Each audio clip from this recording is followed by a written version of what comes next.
everybody, Lori with Nelson Farms here. We have apples. So today we're gonna make some apple butter. And don't tell anybody, but some of these jars that I'm making today are gonna be part of Christmas gifts. So I got these cute little jars, these 8-ounce jars that I'm gonna use today for canning. The first thing I'm going to do is get these apples good and clean. I don't want any residue on the outside of them, no pesticides, no nothing. So I'm going to soak them for a few minutes, get them good and clean. So we're gonna start peeling the apples, but I like to have this on hand because, as you know, once you start peeling apples, they're gonna start turning brown because once they start reacting to the oxygen in the air, you're gonna see discoloration. So to prevent that, as we peel our apples, I'm gonna drop them in this solution of water and lemon juice. So this is just 8 cups of water and about half a cup of lemon juice, and this will prevent that browning. So I am right now just peeling the apples and getting most of that skin off. If you don't get it all off, that's okay. If you're gonna do a whole bunch of canning apples, you might want to invest in a fancy way to pull the skins off. If you wanna do that. Now, I'm just gonna quarter them after I've got the skin off, and then some of these I'm quartering again, some of them I'm not, but I'm just making sure they're cored and getting all those seeds out. And then I'm just dropping them in that lemon mixture so that they're not gonna turn, because they will turn fast, definitely before you can do this. And then I'm saving all these scraps because I might have something to do with those. So it's pretty easy. It's just this part is the time consuming part. So if you have help, that would be ideal.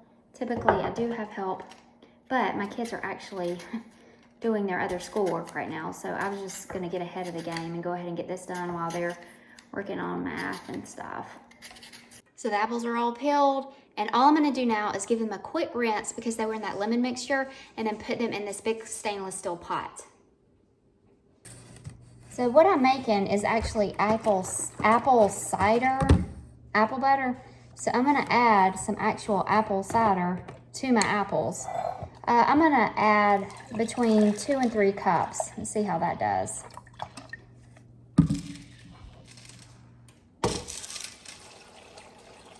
And I'm just pouring that in the pan. Hey, I'm just pouring that in the pan, or in that big pot with the apples. So I've got the apples and the apple cider in here. I just put a little bit of water so there'll be a little bit more liquid in there. We're gonna bring that up to a boil, let it boil for 30 minutes or until the apples are super soft. That's what we're waiting on, the apples to get soft. So our apples are at a slow, easy boil. We're gonna let those boil for about 30 minutes. While they're boiling, we're gonna get out the other things we're gonna need. So we're gonna need sugar. This is not sugar. Cinnamon, cloves, and sugar. So for sugar, I'm gonna use a mixture of white and brown. You can use all white, you can use all brown, you can use coconut sugar, whichever sugar you want, but go ahead and get it out so that we'll be ready to move when that finishes boiling. And the other thing I'm gonna do while the apples are boiling is throw all of my jars in the dishwasher and those screw-on tops so that they're gonna be really nice and hot when everything's ready to start canning. So I'm gonna go and put those in the dishwasher now. Our apples are finished cooking. That took about 25 minutes and they're nice and mushy now. So now what we're gonna do is we're gonna do this in batches. So we're gonna get some of the apple mixture. So this is kind of liquid, kind of solid. It's just a mixture. And we're gonna pour it in. If you have a food processor is perfect. I actually don't have a food processor. I use this super old blender for everything. I think this thing is 25 years old. And it just does the job, so I'm still using it. But you don't want it completely liquefied, but you do want it pureed good so that it's uniform consistency. Okay, so we're gonna start with this much.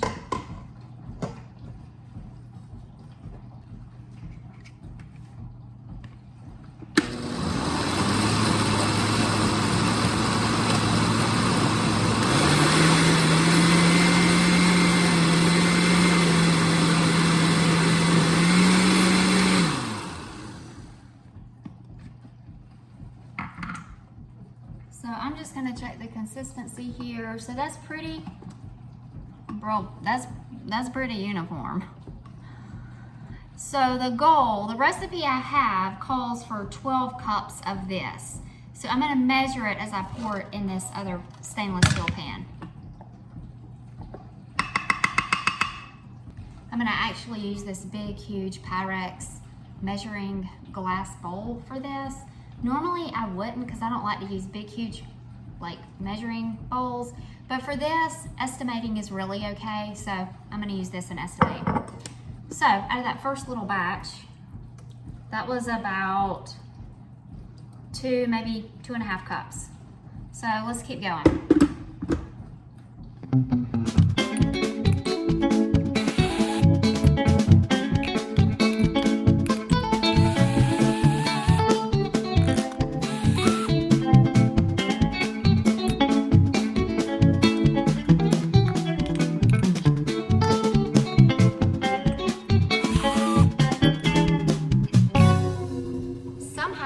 I don't know how, that worked out to exactly 12 cups, which is what I was aiming for. Sometimes it just works out right. So now I've got this in another pot. I'm going to add clove and cinnamon. So 1.5 teaspoons of cinnamon, a 1/2 teaspoon of clove. And you can adjust that as you wish, but I'm gonna add that in and then we'll add in some sugar.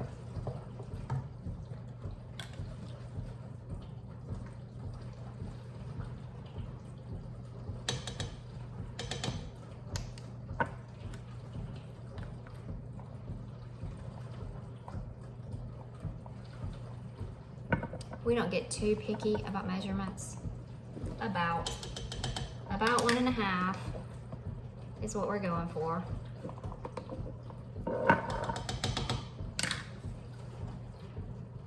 We're gonna mix that up and then grab the sugar. Oh, this smells so good. It smells like fall.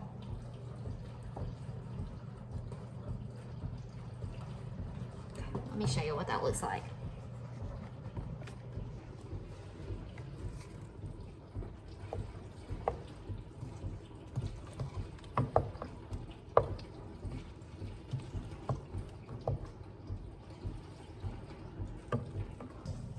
So let me explain what I'm doing with the sugar.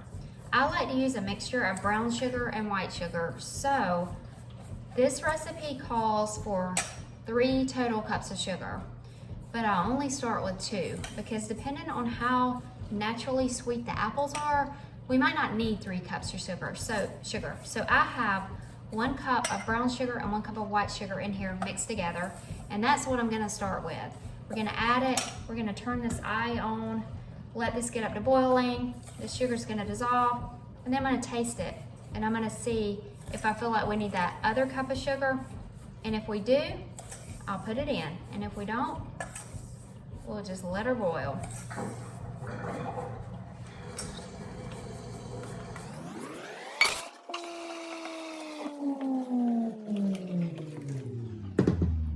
Okay, now we're gonna bring that up to boil. We'll see how it looks.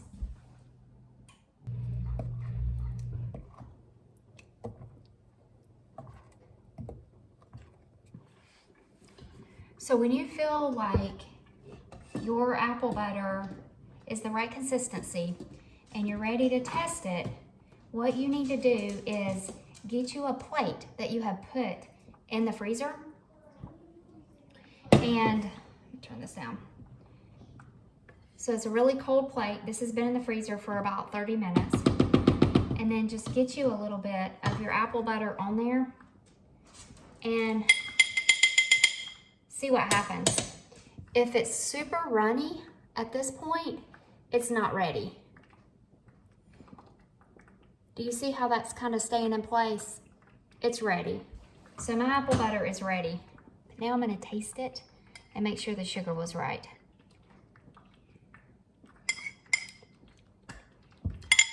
It's perfect. If you like your apple butter super duper sweet, you can add more sugar.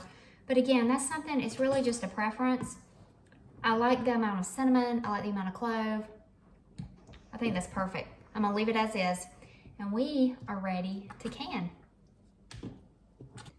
So I'm gonna use the steam canner to can this apple butter. So all you have to do is fill water up to that platform and then heat it up and add your jars.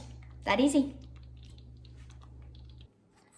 Okay, so I'm gonna do 4 at a time. My jars are super hot because I just got them out of the dishwasher.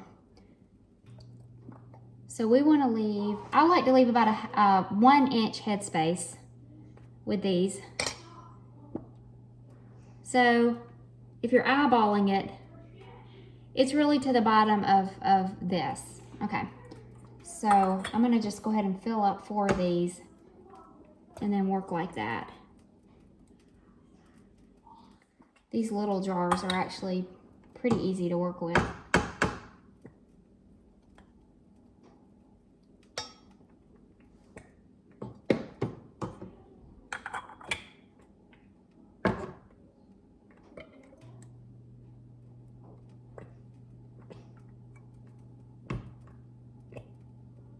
I don't want to waste that. Okay, so let's get the air bubbles out. So you should have a tool like this. This can also help you measure headspace. But there's air bubbles out that are in there. I got a little too much in this one. I'm gonna have to take some of that out.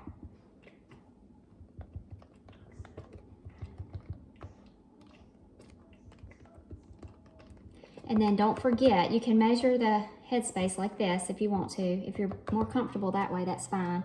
But I'm gonna take a little bit out of the one jar because I got it too full. And it does matter. So now that I've got the air bubbles out, I'm just gonna clean around the rim really good. These are actually not hard to can, this apple butter. Peeling those apples is what took so long.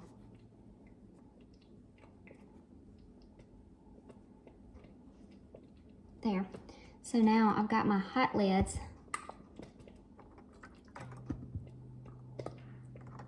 Because I'm giving these as gifts, I'm using these lids that came with these canning jars, and I've never used these. I've always used ball. So we'll see how those work. And then I've got my screw tops here. I had them in the dishwasher too. So fingertip tight. There's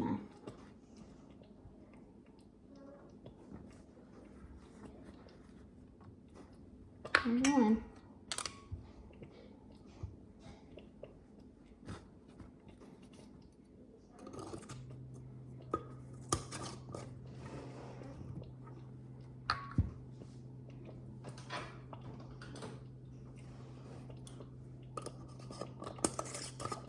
And then after we get these fingertip tight, we're gonna set them right in the steam canner over here. See if you can see that. Yeah, right here. And we're gonna do 4 more, just like that.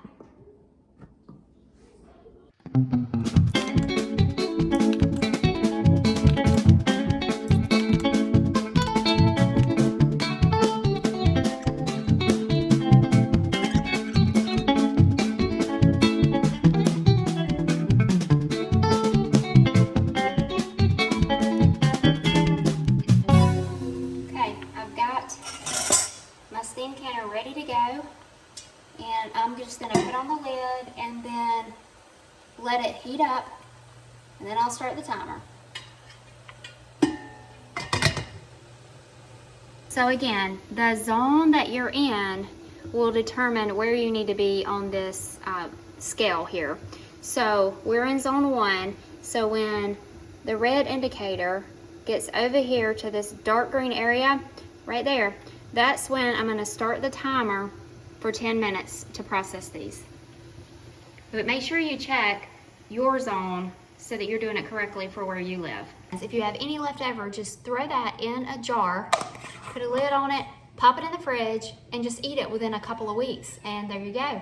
That's going to be some good apple butter. We're in that green. See right there? So what I'm going to do is turn down the heat and then set my timer for 10 minutes. Then it'll be ready.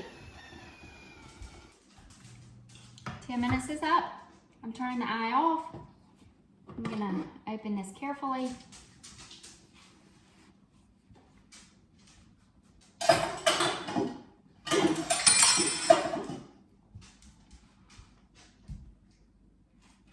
There you go. We'll let it sit a minute. So I mentioned before that this is the first time I had used those cheaper lids that came with those small canning jars, and I definitely could tell a difference. They took a lot longer to actually seal, so it took a lot longer to hear that pop, and the pop actually sounded a lot different than the ball lids. They were really loud. Okay, so we have our jars. You want to let them sit undisturbed for at least 24 hours. So you're going to hear them popping. That's fine. Don't unscrew the tops. Don't write on them yet. Leave them alone. Don't touch them. After 24 hours, then you can take the screw bands off. You can store them away. You can write the date on them. You can do all that, but wait 24 hours. So that is it. Now we have apple cider, apple butter. We've already eaten some apple cider toast. The kids approved. It's really delicious, and I hope you guys enjoy this recipe. See y'all next time.